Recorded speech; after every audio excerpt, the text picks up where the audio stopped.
Hi అండి. అందరికీ నమస్కారం. అందరూ ఎలా ఉన్నారు? బాగున్నారా? మేమైతే చాలా బాగున్నామండి. ఇక్కడైతే పచ్చి మామిడికాయతో అయితే పుల్లైస్ అయితే తయారు చేద్దామని ఇక్కడ నేనైతే ప్రిపరేషన్ అయితే స్టార్ట్ చేశానండి. ముందుగా అయితే ఒక పచ్చి మామిడికాయ తీసుకోండి, బాగా పుల్లగున్నది. నేను ఇక్కడ పెద్ద సైజు మామిడికాయ ఒకటే తీసుకున్నాను అనమాట.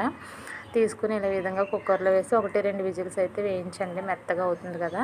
ఆ మెత్తగా అయిన తర్వాత పైన తొక్క అయితే తీసేసి లోపల ఉన్న గుజ్జు అంతా మిక్సీ జార్లోకి అయితే తీసుకోండి. తీసుకుని ఆ గుజ్జుకు తగినట్టుగా స్వీట్కి తగినట్టుగా పంచదార అయితే యాడ్ చేసుకుని ఒక గుప్పెడు పుదీనా, అలాగే కొంచెం చాట్ మసాలా, కొద్దిగా వాటర్ అయితే వేసుకుని మిక్సీ పట్టేసి ఐస్ మావులు ఉంటాయి కదండి, అందులో అయితే వేసుకుని డీప్ ఫ్రిడ్జ్లో ఒక 4 అవర్స్ 5 అవర్స్ అయితే పెట్టుకుంటే పుల్లైస్ అయితే రెడీ అయిపోతుందండి. పిల్లలకు బాగా నచ్చుతుంది. పిల్లలే కాదు, పెద్దలు కూడా సరదాగా తినడానికి బాగుంటుంది అనమాట.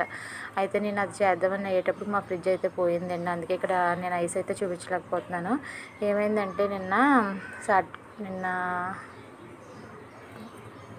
మండే అనుకుంటాను. అయితే ఏమైందంటే మా డీప్ ఫ్రిడ్జ్ అయితే బాగా ఐస్ కట్టేసి లోపల ఉన్నవి అయితే ఏవో ఉంటే అవి రావట్లేదు అనేసి పిల్లలు చాకుతో పొడిచారండి. అయితే నేను అది తీసే ముందే ప్లగ్ అది తీయించేసాను అనమాట. తీయించేసిన తర్వాత ఇలా పడడంతో ఏమైందంటే లోపల ఉన్న గ్యాస్ అయితే లీక్ అయిపోయిందండి. నిజంగా ప్లగ్ పెట్టి ఉంటే ఏం జరిగినో మరి. అయితే ప్లగ్ తీయడం మంచిదైందనమాట.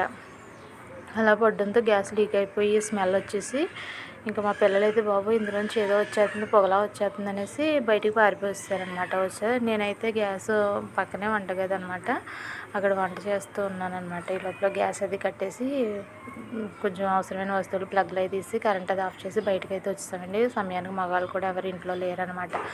లేకపోతే ఈ లోపల ఫోన్ చేస్తే వాళ్ళు వచ్చారు. వచ్చిన తర్వాత ఇవన్నీ ప్లగ్ అది తీసేసి ఫ్రిడ్జ్ అయితే బయట పెట్టేశారండి. అందుకని ఫ్రిడ్జ్ విషయంలో కొంచెం జాగ్రత్తగా అయితే ఉండండి అందరూ.